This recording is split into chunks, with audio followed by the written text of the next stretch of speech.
armed criminals hijacked a bus full of innocent people, unaware that among the passengers were two living legends, Chuck Norris and Steven Seagal. What began as an act of terror turned into a relentless battleground. Amid punches, kicks, and dodged bullets, the hostages discovered that justice doesn't arrive in patrol cars. It arrives with the fury of men who never surrender. If you don't want to miss our content, hit the like button and subscribe below. Also, turn on notifications and tell us where you're listening from. We appreciate your support. Armed criminals hijacked a bus in the city center, but they had no idea who was sitting in the back row. The heat had settled over the city like a heavy blanket, the kind that suffocates the streets and makes the air tremble above the asphalt. At midday, the buildings shimmered in the distance. Their edges rippled in the summer haze. The sounds of the city were constant. The honking of impatient drivers stuck in the stop-start downtown traffic. The faint beat of a street drummer on a corner. The cries of vendors hawking bottled water and roasted peanuts to passers-by mingled with the noise. A bus roared through the din, its engine whining under the strain, lurching along its usual route. Inside, the air was warm and slightly musty, thick with the scent of upholstery that had absorbed years of sun and countless passengers. The old bus had metal bars polished by thousands of hands, and the engine's faint tremor vibrated through the floor. The seats were occupied by the typical mix of commuters. Toward the center, a group of schoolchildren in matching t-shirts were excitedly reliving the highlights of their morning field trip. Their voices overlapped. A couple of tourists in wide-brimmed hats held cameras and shopping bags, snapping occasional photos of the city outside the window, as if the everyday bustle were a parade for them. A pregnant woman sat near the rear door, one hand resting gently on her rounded belly, her gaze distant as she swayed with the bus's movement. In front of her, an elderly couple sat close together, talking in hushed tones and smiling faintly at private jokes, their hands clasped together as if the years could never loosen them. Further back, two men occupied separate seats on either side of the aisle. One of them, dressed in a light jacket with a canvas bag leaning against his side, stared out the window with a stillness that suggested deep thought. His short hair, showing the first signs of gray, was combed back, and his eyes remained alert even though his expression seemed neutral. Chuck Norris had long ago learned to be present without drawing attention to himself. He let the world ignore him as he absorbed every detail.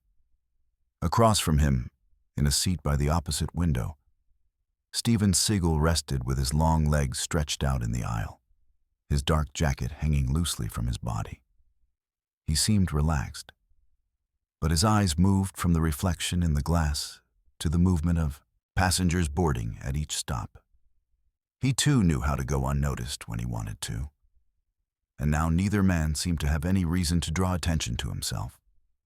The bus stopped abruptly at a busy intersection, allowing another group of passengers to board. The sounds of the city filtered in through the open door. Street music, a distant siren, someone's muffled cry for a taxi. Chuck watched as a delivery truck merged into traffic and then glanced in the side mirror, where the driver was checking the lane behind them. It was in Chuck's habit to look beyond what was directly in front of him, and something in the mirror caught his eye. A white van, unremarkable except for its cleanliness, had been following him for several blocks. He noticed how he adjusted his speed to match the bus, never getting close enough to irritate the driver, never falling so far behind as to get lost in traffic. It might not mean anything, but Chuck filed the detail away in his mind without changing his expression. Steven's attention was elsewhere. He'd noticed a black SV weaving between the lanes on the right, sometimes slowing to let the bus pass, then accelerating again. From his seat he could see the tinted windows and, for an instant, the metallic glint of something on the dashboard. Maybe it was just a GPS mount, maybe something else. As Chuck let the observation pass without alerting anyone, a silent understanding was already beginning to form between the two men. They'd seen enough in their lives to recognize when the pieces of a scene didn't fit together naturally. The city outside kept its relentless rhythm. Pedestrians darted between cars, defying the traffic lights. Food carts filled the sidewalk with the aromas of grilled meat and spices. Construction crews in hard hats worked on scaffolding while the click of nail guns sliced through the air.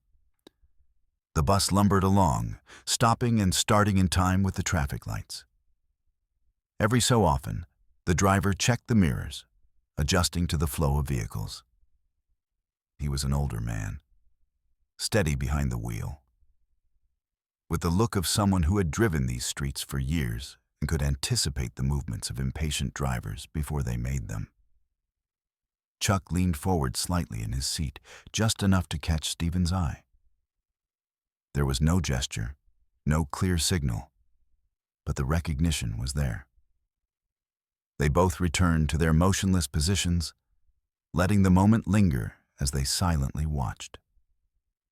They had boarded the bus for very different reasons. Chuck was on his way to a quiet meeting to fund a youth program he supported. Stephen was finishing a morning of interviews and lunch with an old friend from the film industry. Neither had planned to cross paths that day, much less encounter the almost imperceptible tension that was beginning to seep into the routine of the commute. They passed a small park where children played around a fountain, the water catching the sun in shimmering arcs. A group of office workers hurried along the sidewalk, briefcases swinging, eyes fixed on the pedestrian signal. The bus slowed, letting several passengers off and others boarding. Among them, a man with a large bag got on and sat near the front. His arrival went unnoticed by most, but both Chuck and Stephen saw him place the bag between his feet and keep a hand on it. The route headed toward another busy area, and Chuck glanced in the rearview mirror again. The white van was still there, patient and steady. Stephen saw the SV pull back for a moment, then accelerate and merge into the lane right next to the bus. It might be nothing, but it could also be everything. Neither of them spoke, but the air between them already carried a subtle weight. The other passengers chatted or looked at their phones, oblivious to the calculated attention in the back seats. The traffic lights changed from red to green. Horns pushed the slow-moving line of cars forward, and in the distance, a siren wailed up and down, fading into the city noise. Chuck adjusted his bag slightly, scanning the reflection in the window, calculating the approach angles at each stop. Stephen, without drawing attention, let his gaze travel down the aisle, noting who was sitting where, who seemed comfortable, who wasn't. The bus was still just a bus. The trip was still a midday routine through the city center. But for the two men in the back, it was already beginning to feel like the first notes of something that wouldn't end in the usual way. When the bus stopped at the next intersection, the heat pressing against the windows, they both felt the slightest change in the air. A stillness that wasn't part of the normal rhythm, like the breath the city takes before something shifts. They didn't yet know what it would be, but they knew enough to keep watching. The next stop came too soon and too abruptly to feel ordinary. The bus jerked as the brakes engaged, a slight tremor running through the body. Outside, the intersection was jammed with traffic, slowed by the red light and the midday congestion, which never seemed to let up in that part of town. The driver checked his mirrors, waiting for the light to change. And that's when Chubb noticed the white van that had been following them starting to approach. Closing the distance until its large grille was almost touching the bus's rear bumper, Stephen's gaze shifted to the side where the black SV had pulled up alongside them. Its tinted windows caught the sun's glare, obscuring everything inside, but the precision with which it moved alongside the bus dispelled any doubt. This wasn't by chance. The light turned green and the bus roared forward. But the white van stuck even closer, too close to be mere traffic impatience. The black SUV, meanwhile, kept pace with the vehicle, occupying the adjacent lane like a perfectly synchronized shadow. Chuck didn't take his eyes off his reflection in the window. He could see the SV driver's face, barely illuminated by the sunlight, filtering in at just the right angle. Dark glasses, a clenched jaw, absolute concentration, the kind of face you wouldn't find on a Sunday stroll. Stephen stretched his long legs, his boot lightly touching the floor of the aisle. The movement seemed casual, but it actually allowed him to barely turn his head, precisely studying the interior of the bus. Aside from the man with the large bag in front, there were two others who had boarded at the last stop. They had positioned themselves strategically, one in the middle of the bus, next to the aisle, and the other near the rear door, standing as if he expected to get off soon. Neither looked around too much, but neither was truly relaxed. The bus driver, oblivious to the growing tension, hummed an old bolero, barely audible. The pregnant woman shifted uncomfortably in her seat, seeking relief for her back. The tourists laughed as they reviewed the photos on their camera screens. The school children were beginning to tire, their voices reduced to sleepy murmurs. Everything seemed ordinary, except to the trained eyes of the two men sitting in the back. The bus stopped at another stop. Hot air rushed in with the door. The passenger standing by the exit didn't get off. He just looked out at the street, assessing the situation before stepping aside to let an elderly man with a cane board. His movements were too measured, too controlled. Stephen noticed and adjusted his posture, leaning back slightly in his seat, as if seeking greater comfort. In reality, he was adjusting the angle of his arms and legs. Suddenly, the white van accelerated and pulled ahead, blocking the road in front of the bus. The driver slammed on the brakes, throwing everyone forward with a jolt. The school children squealed with nervous laughter, thinking it was just a sudden stop. But the old man with the cane frowned, and the pregnant woman gripped the edge of her seat tightly.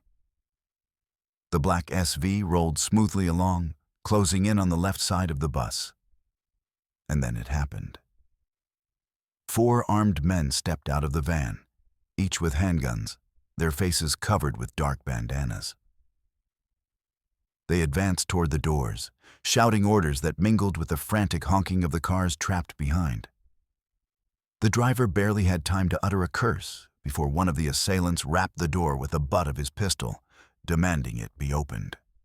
Another stared coldly at the windshield. The passenger by the rear door moved swiftly, drawing his own concealed weapon and ordering everyone to stay still. Shouts erupted. Tourists threw up their hands, cameras falling to the floor. School children screamed, some hiding behind seats. The elderly couple instinctively embraced each other. The pregnant woman stood motionless, pale, her breath catching in her throat. Up front, the man with the large bag pulled a sawed-off shotgun from inside. The sound of metal against the plastic seat chilled the blood of every passenger. He stood calmly, walking to the center of the aisle. "Everyone stay still," he said in a harsh voice. "This will be quick if you do as we say." The driver, his hands trembling, opened the front door. The men from the van immediately climbed in, assigning positions. One pointed his gun at the passengers, another forced the driver to back up. The one who had remained outside watched the street, where passers-by were beginning to notice the chaos. Chuck remained seated, his gaze fixed on the nearest assailant. He didn't move, didn't speak. His face was a mask of absolute calm, though in his mind he measured every second, every space, every breath in the scene. Stephen, for his part, barely squinted, watching as the man with the sawed-off shotgun dominated the aisle. It was clear he was the leader. The others obeyed his rhythm, following his movements with tense discipline. This wasn't an impromptu robbery. It was a calculated operation. The leader took another step forward, assessing the passengers like someone selecting pieces on a chessboard. His eyes rested on the pregnant woman, then on the tourists with their cameras at their sides. A slight crooked smile appeared on his face. "Phones, bags, watches, everything up front," he ordered as another man began to go through the seats with a duffel bag. The tension thickened like smoke. The passengers obeyed with trembling hands, depositing their belongings. A child's cry broke the oppressive silence. The leader glared at him, and the little boy hid against his mother's shoulder. Chuck and Stephen remained motionless, but their senses were on high alert. The moment hadn't arrived yet. There were too many weapons, too many innocent people at risk. They couldn't act yet. The assailant from the back door took a step toward them. Noticing their calm postures, he pointed his gun directly at them. "What are you waiting for?" he spat. "Hand over whatever you have." Chuck slowly raised his hands, as if obeying. With a deliberate movement, he pulled out his wallet and dropped it onto the seat beside him. The gesture was so natural that the assailant suspected nothing. Stephen leaned forward, taking a pair of keys from his pocket and tossing them to the floor. "Relax," he said in a deep voice, so calm that the assailant blinked in confusion for a second. But the leader wasn't satisfied. His eyes settled on the two men in the back, as if something about their stillness unsettled him. He took a step toward them, turning the shotgun so the barrel was pointed directly at Chuck. "You," he said, lifting his chin toward Chuck. "Stand up." The air grew heavy. The passengers held their breath. The distant roar of traffic seemed to fade, leaving only the hum of the idling engine and the thump of racing hearts. Chuck didn't move immediately. His blue eyes met the gunman's, and in that instant, there was absolute silence. Then, with a chilling calm, Chuck Norrie stood up. The tension stretched like a rope about to snap. Stephen lowered his head slightly, his lips forming a barely perceptible line, as if he knew the first blow was about to be struck. And at that moment, the leader of the criminals made his first mistake. He underestimated the two men he had ordered to stand. The leader was pointing the sawed-off shotgun directly at Chuck's chest, gripping it tightly. The entire bus seemed to hold its breath. The children hid behind the seats, the elderly lowered their gaze, and the pregnant woman hugged her belly like a shield. Chuck took a step forward. His boots echoed heavily on the metal floor. The assailant smiled cruelly, believing he had complete control of the situation. "That's it," he said. "Now empty your pockets." Chuck bowed his head slightly. His voice was low, but clear as a knife through the air. "You don't know what you're doing." The leader frowned, confused by the man's calmness. He was about to respond, but before he could, Chuck moved. It was a flash, an almost imperceptible flick of the wrist, and suddenly the shotgun was gone from the criminal's hands. The metallic clang of the weapon hitting the floor made all the passengers jump. The assailant stumbled back in surprise, but he didn't have time to react. Chuck's fist struck him in the stomach with devastating force, knocking the wind out of him. A second blow, sharp and precise, sent him sprawling backward against the nearest seat, unconscious before he hit the floor. "On the ground, now!" shouted the accomplice who had been keeping watch from the back door, raising his pistol at Chuck. But then Stephen Seigel stood up. His movement was fluid, as if every joint in his body had been waiting for that exact moment. With a swift gesture, he grabbed the gunman's wrist.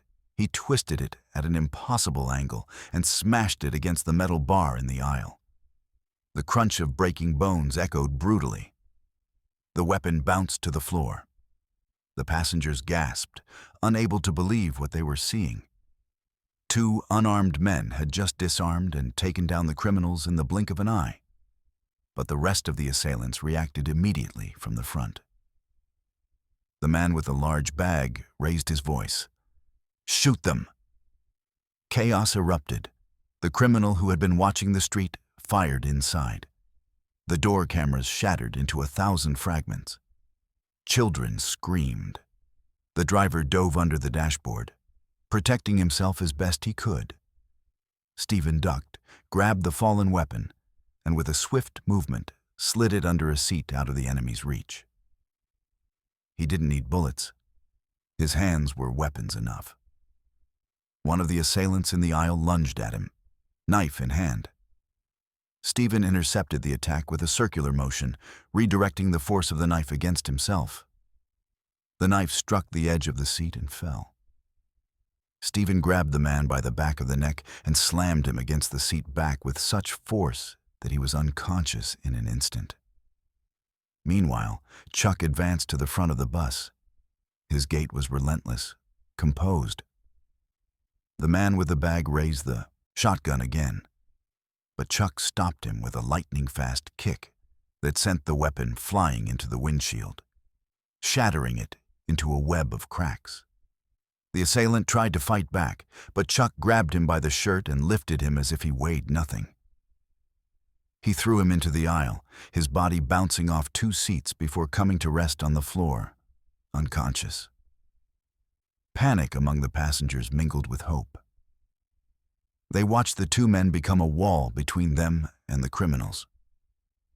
The man who had fired from outside finally boarded the bus, furious, firing again into the ceiling to intimidate. The blast filled the vehicle. "Everyone stay still or I'll kill you all," he roared. Stephen stared at him, walking toward him with a slow but steady stride. Smoke from the gunshot still hung in the air. "Try me first," he said in a deep voice. The man, nervous, fired straight at Stephen's chest, but Sigel moved at the last second, deflecting the bullet with a blow to the attacker's wrist. The bullet pierced a window, and the gun was trapped under Stephen's control, who took him down with a shoulder lock so brutal the man screamed before passing out. Silence returned for a moment. Only the thumps of children and the ragged breathing of the passengers could be heard. Chuck turned, assessing the situation. 3 men were out of commission, another unconscious on the floor, but 2 were still missing. The ones who had remained in the black SV. And as if fate had heard his thoughts, the back door of the bus burst open. 2 hooded figures burst in, automatic weapons in hand. Passengers screamed and ducked. The driver tried to dive lower. Chuck and Stephen exchanged a quick glance. There were no words, only understanding. The 2 SV men opened fire. Bullets pierced seats, shattered windows, and sent metal sparks flying. The bus interior became a hell of noise and destruction. But Chuck was already moving. He dashed into the aisle, dragging the pregnant woman behind the nearest seat to safety. Enemy fire grazed him, but he moved forward as if nothing could touch him. Stephen, with a guttural roar, lunged forward, using the body of an unconscious criminal as an improvised shield. Bullets pounded the inert corpse, but he kept going until he hurled it at the shooters. The impact staggered them for a moment. That moment was enough. Chuck appeared from the side, delivering a spinning punch that landed squarely on the first man's jaw. The man fell to his knees, unarmed, blood gushing out. Stephen caught the second man before he could react, spun him against the door frame, and with a swift motion threw him out of the bus. The body hit the asphalt, rolling violently until it came to a stop. Silence returned again, this time deeper. The bus was a wreck. Shattered windows, ripped seats, glass, and bullets littered the floor. The passengers were still trembling, but alive. All alive. Chuck took a deep breath, checking each one with a steady gaze.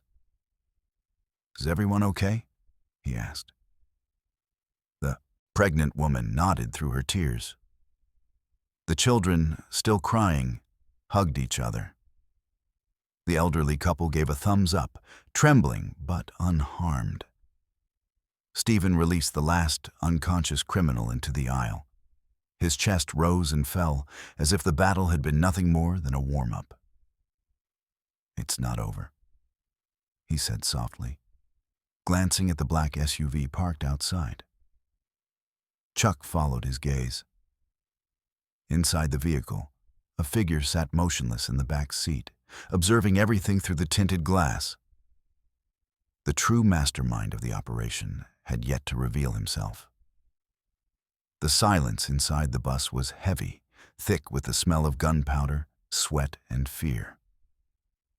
The passengers remained crouched, some weeping, others too stunned to move. The bodies of unconscious criminals lay on the floor like defeated shadows. Chuck slowly approached the rear door. His boots crunched on the broken glass. Outside, the black SV was still stopped, its engine running. Through the tinted glass, the silhouette of someone sitting in the back was barely discernible. Still observing, the one in charge wasn't in here, Chuck said calmly, without taking his eyes off the vehicle. Stephen adjusted his dark jacket, breathing serenely. His hands, still tense, they seemed ready to strike again at any second. "It's always like this," he replied. "Those who think they're untouchable let others bleed for them."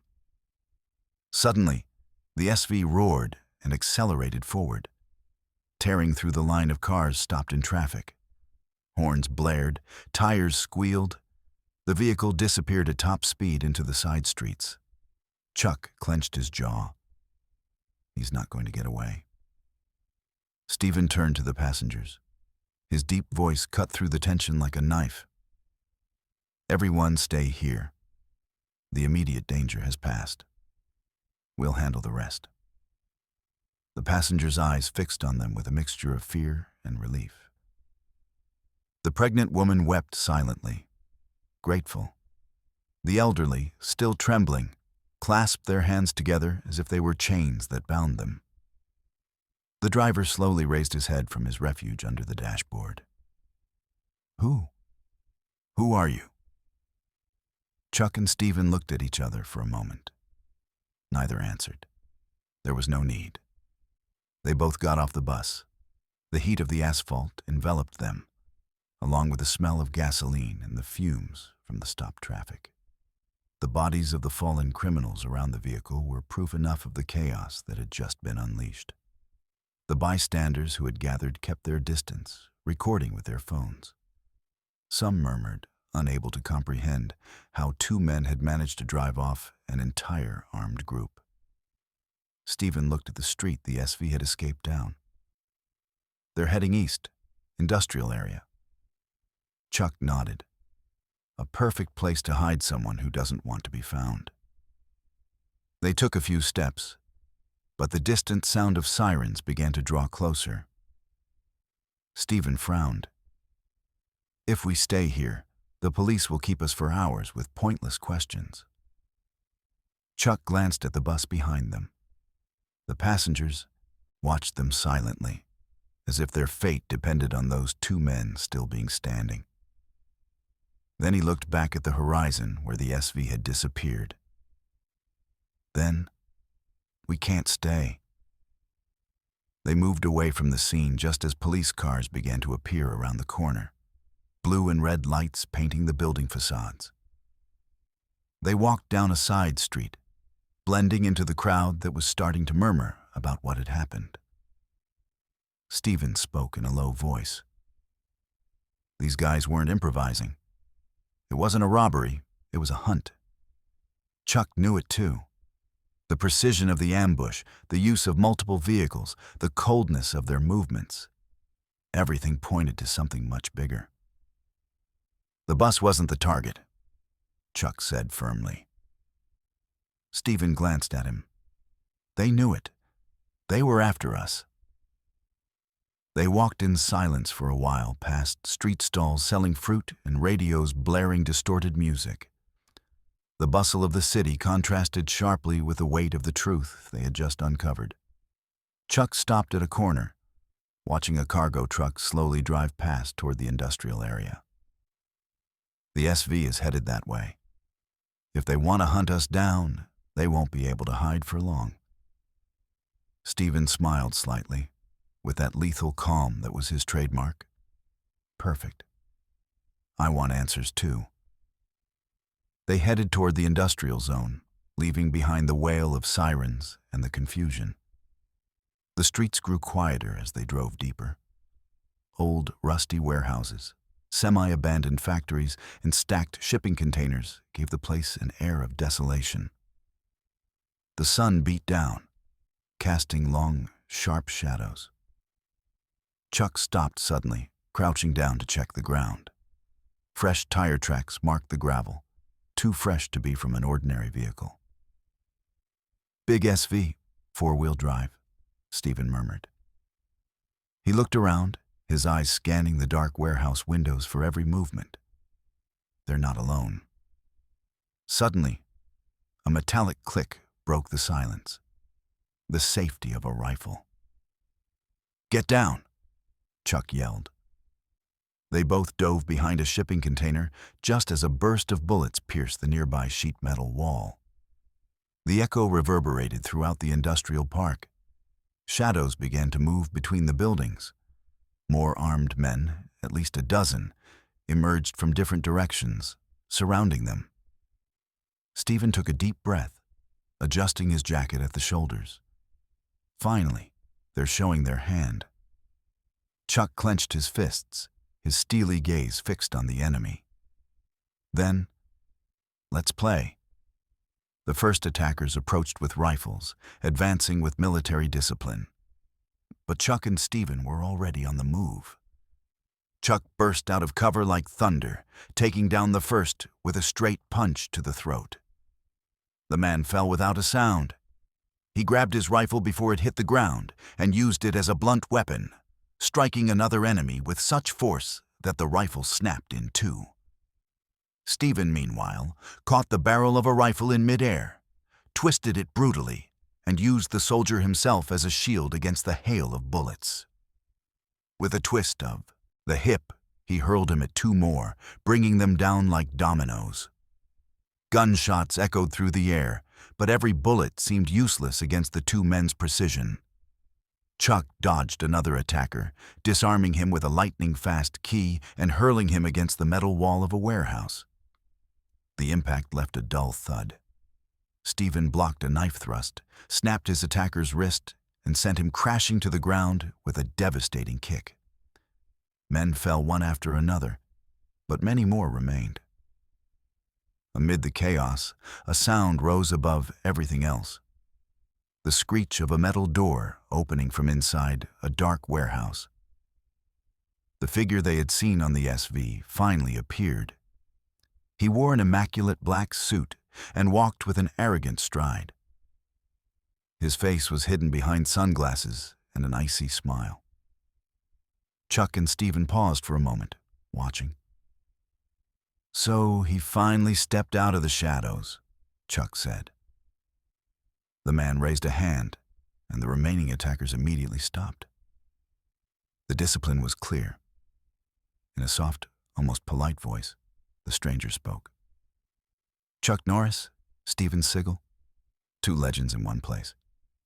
He removed his glasses, revealing dark, cold eyes. "Just the ones I came for." The hot midday wind whistled through the rusted structures. The shooting had stopped. The armed men, disciplined and attentive, kept their rifles low, but ready to fire at their leader's first move. The man in the black suit took a few steps forward. His smile remained unchanged, cold and calculating. "I've been waiting for this moment for years," he said in a soft, almost cordial voice. Two flesh-and-blood legends finally standing before me. Chuck narrowed his eyes, measuring each word, each movement. "Who are you?" The man tilted his head with a theatrical gesture.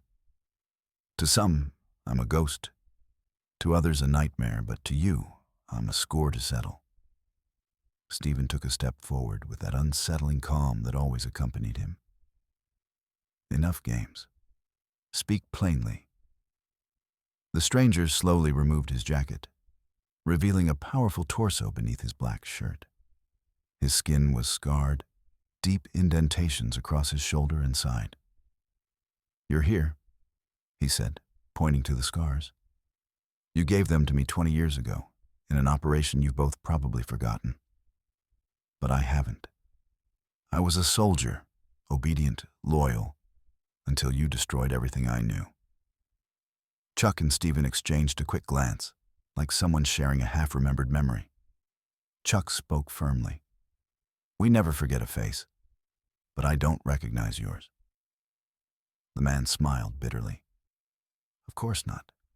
For you, it was just another day in your crusade. But for me, it was the day I died and was reborn."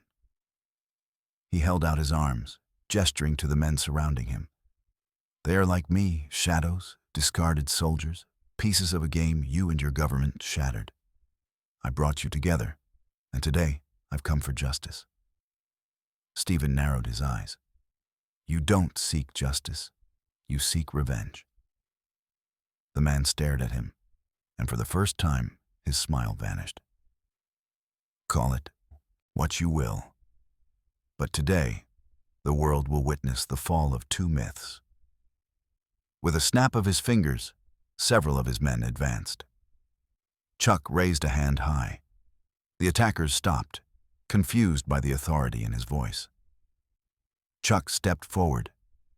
"If this is personal, don't drag your men into it. Fight now." A murmur rippled through the group of mercenaries. Some looked at their leader with respect, others with doubt.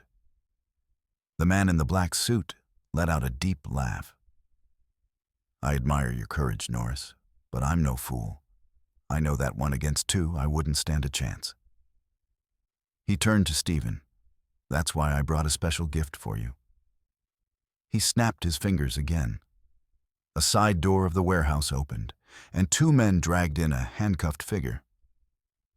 It was a young man with bruises on his face, barely conscious. Stephen tensed immediately. Who was the man? He smiled again. "Your disciple, the one who inherited your techniques, your discipline. We caught him a week ago. He thought he could protect his people in a small town, but you see, he's nothing but bait." Stephen's eyes burned with simmering fury. His voice was a lethal whisper. "You touched where you shouldn't have." The leader raised his chin. "Exactly. I want you to fight with rage. I want you to feel what I felt." Chuck shifted slightly, standing beside his friend. "You won't make it." The leader raised a hand. His men pointed their rifles directly at the disciple. One wrong move and he's dead. The silence became unbearable. The wind continued to blow, stirring up dust and papers on the warehouse floor. Chuck took a deep breath. "What's your name?" The man hesitated for a moment, as if that detail bothered him. Then he spoke. "They call me Kruger." Stephen repeated the name softly, as if memorizing it to carve it in stone.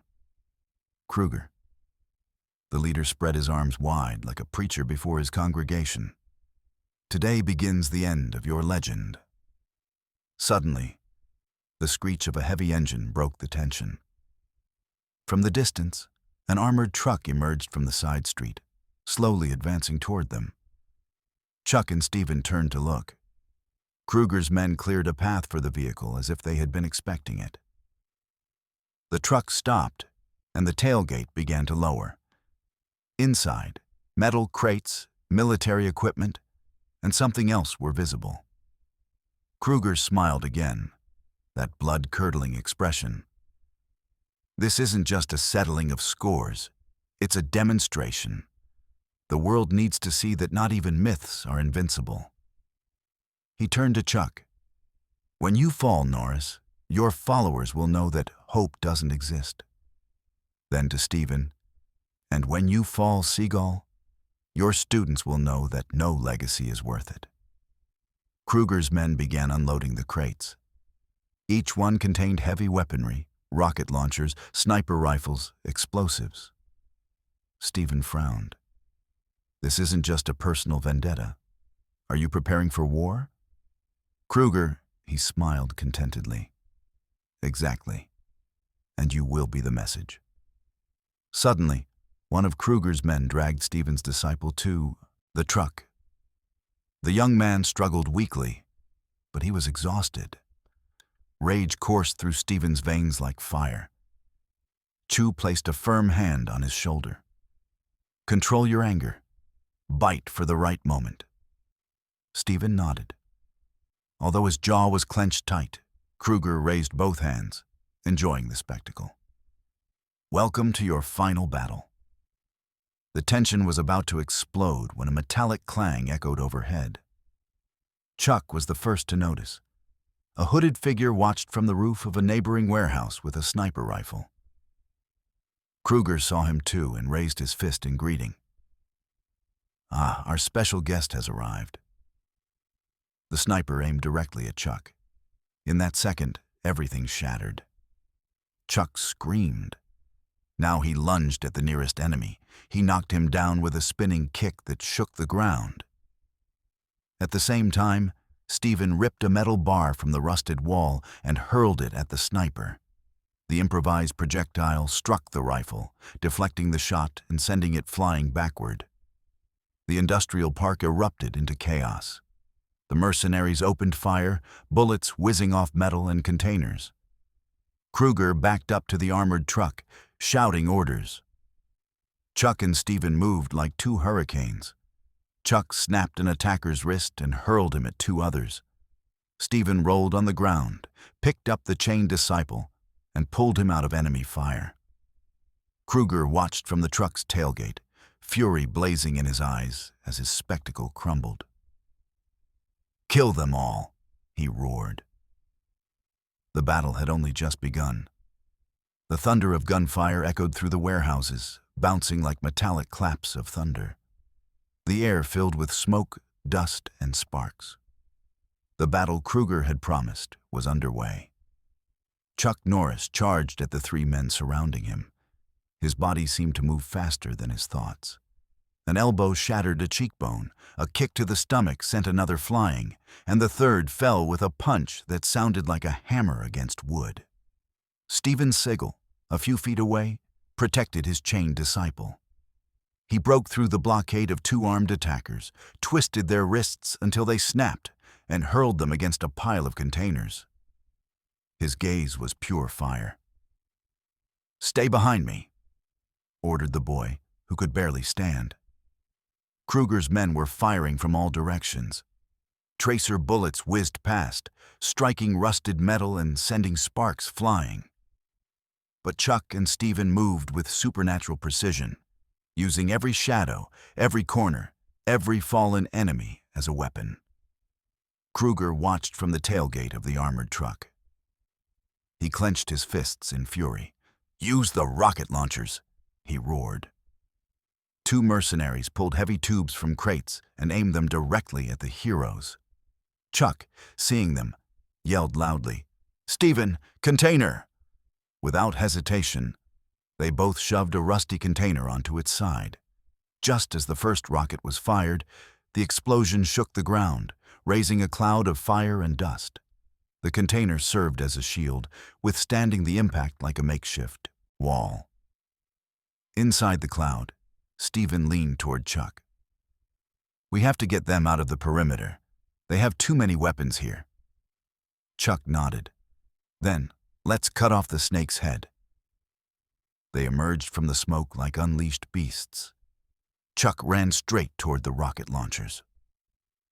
Before the second one could fire, Norris knocked him down with a spinning kick that sent the weapon flying. He caught it with a steady hand, spun it around, and fired at a metal tower where several snipers were hiding. The blast hurled them into the void like rag dolls. Meanwhile, Stephen picked up a metal pipe that had fallen from the ground and used it as a walking stick. With a single movement, he blocked 3 knife thrusts, snapped a rifle in half, and knocked 2 men down with a single twist. The sound of breaking bones accompanied each blow. The disciple, still chained up, tried to take cover behind a concrete block. He stared wide-eyed, unable to comprehend how 2 men could move like entire armies. Kruger shouted for more orders. Block their path, don't let them reach the truck. But Chuck was already too close. He ran up a side ramp, dodging bullets as if they were insects.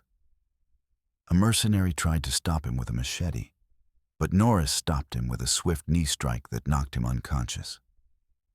From above, Chuck leaped straight toward the armored vehicle. His boots slammed into the hood with such force that the metal dented. He looked at Kruger with that steely serenity that always preceded chaos.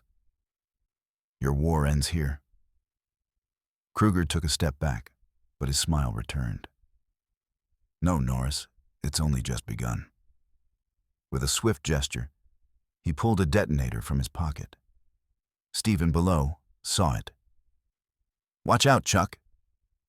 Kruger pressed the button. Immediately, several explosive charges around the perimeter activated, detonating in a chain reaction. The ground shook, containers flew through the air, and smoke engulfed everything. The mercenaries screamed, some fleeing, others falling, caught in the flames. Absolute chaos reigned. Stephen shielded the disciple with his body, protecting him from the blast wave. His eyes searched through the smoke until they found Chuck's silhouette, still standing atop the truck, as if nothing could bring him down. Kruger watched him with hatred. "Not even flames can touch you." He drew an automatic pistol and fired relentlessly at Norris. Chuck moved like a ghost. Each bullet seemed to evade his body, ricocheting off the armored vehicle. With a swift movement, he ripped the truck door off its hinges and used it as a shield before launching himself directly at Kruger.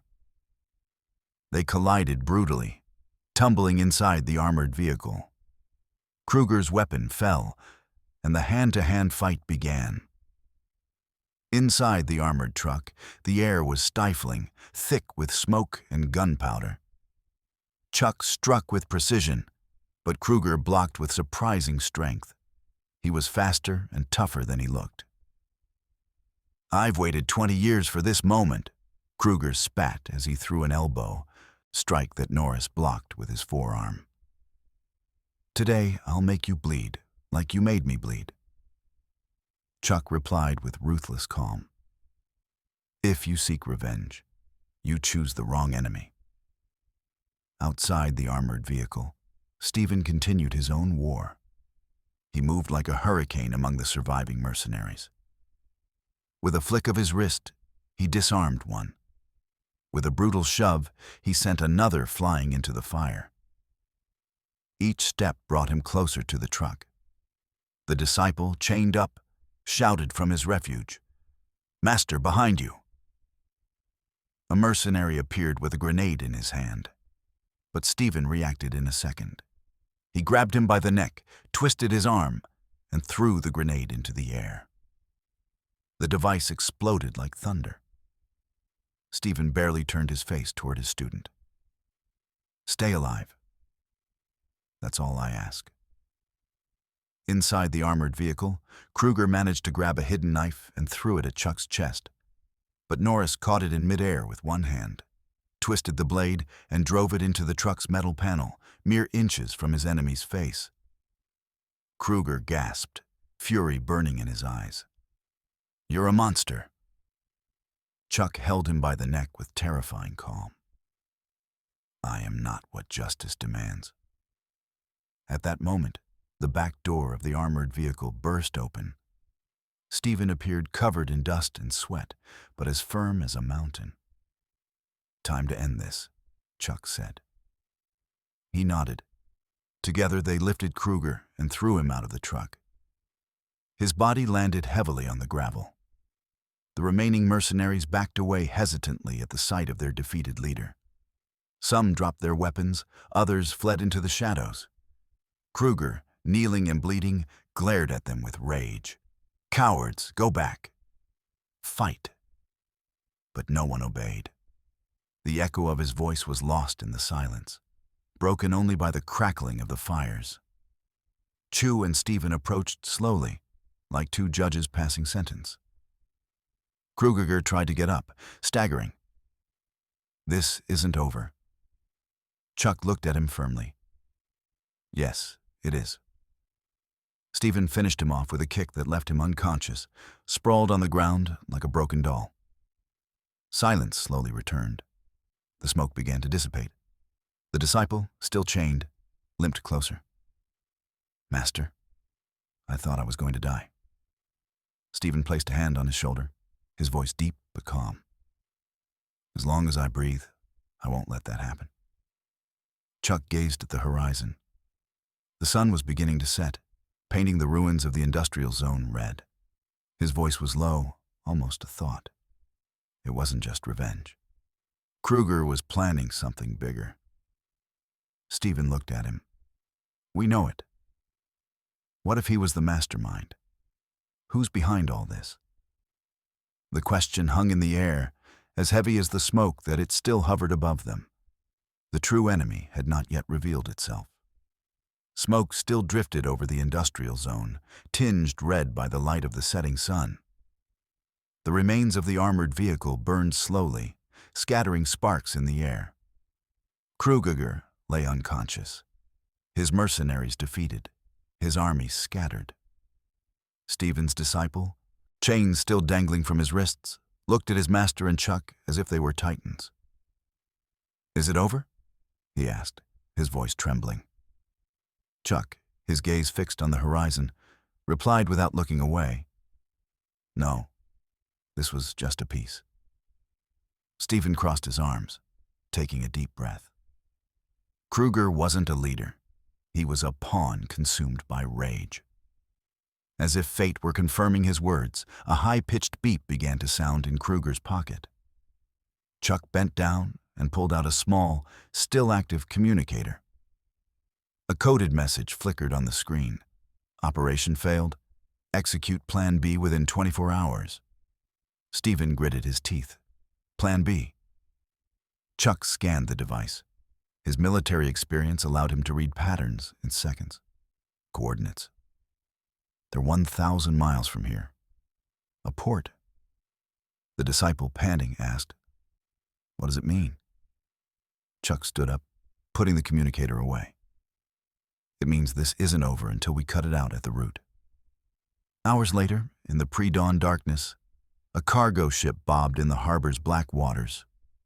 It was a steel behemoth laden with containers, seemingly ordinary, but below deck, armed men guarded corridors lit with red lights, and crates of illegal weaponry were being arranged for a massive shipment.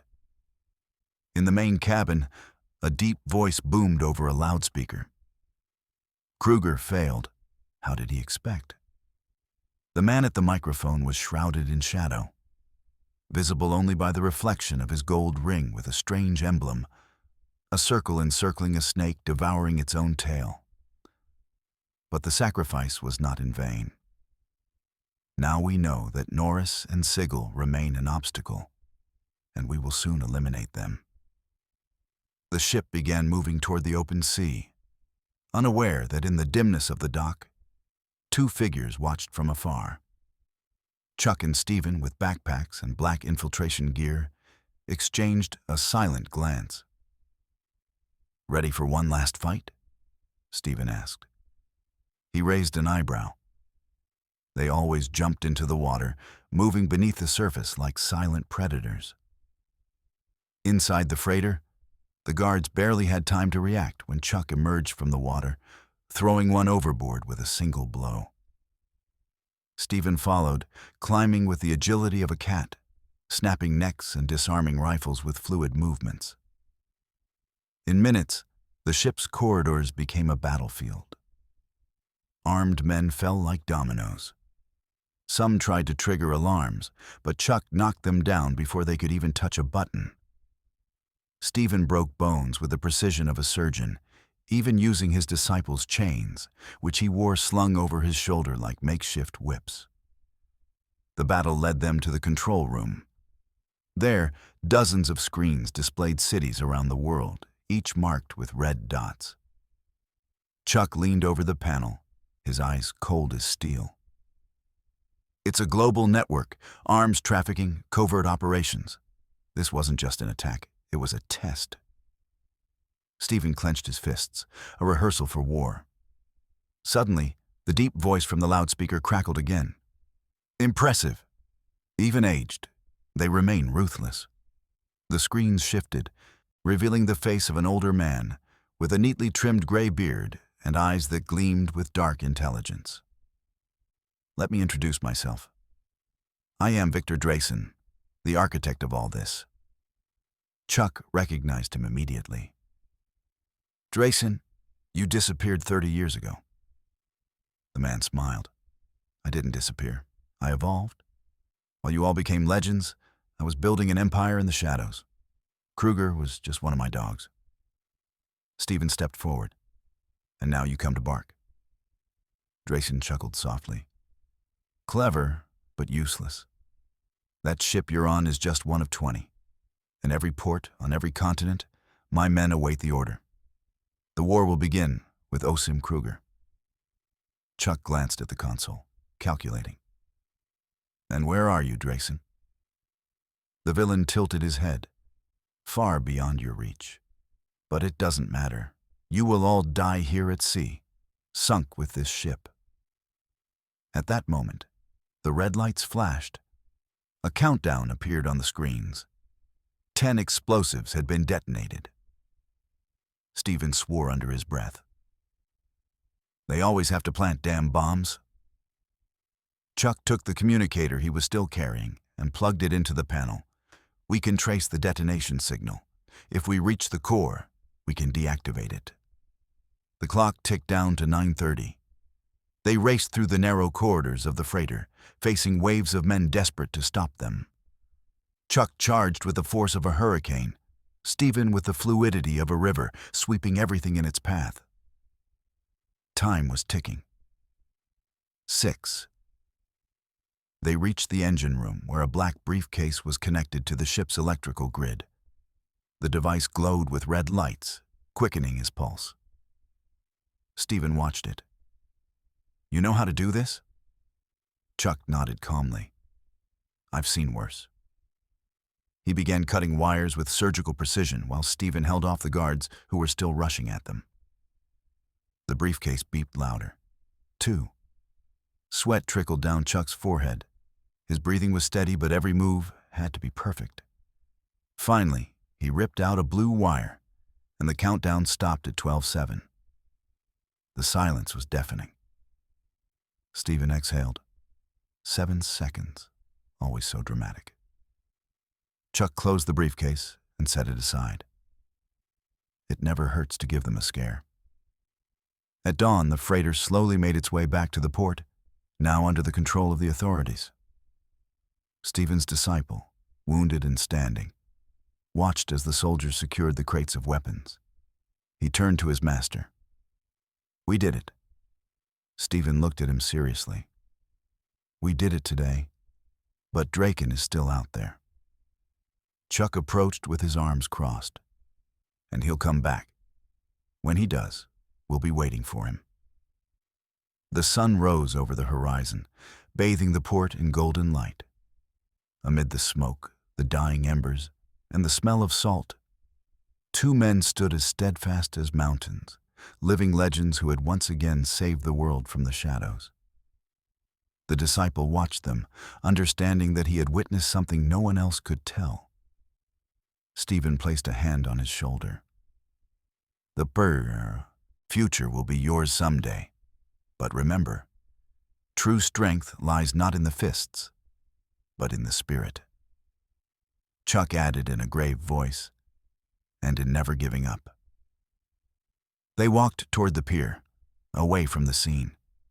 Their silhouettes, bathed in the rising sun, were etched in the memory of all who watched. Behind them, the sea roared. Ahead, the world waited. The battle was over, but the war against Dryson had only just begun.